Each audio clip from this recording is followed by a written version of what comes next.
ಸ್ನೇಹಿತರೆ, ನೀವೇನಾರ ಫಾರ್ಮ್ ಮಾಡಬೇಕು, ಹಸಿಲ್ ಫಾರ್ಮ್ ಮಾಡಬೇಕು ಅಂತ ಹೇಳಿದ್ರೆ ಹೆವಿಯಾಗಿ ಇನ್ವೆಸ್ಟ್ ಮಾಡ್ಕೊಳಕ್ಕೆ ಹೋಗ್ಬೇಡಿ.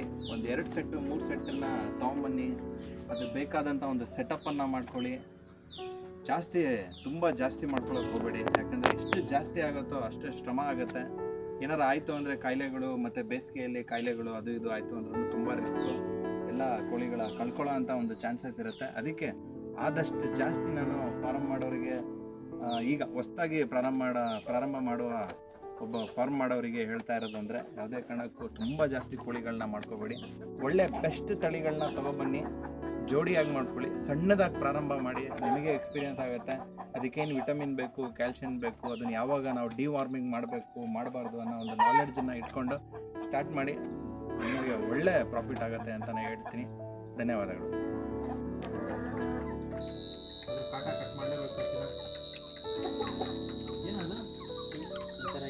ಮಳೆ ಹುಳ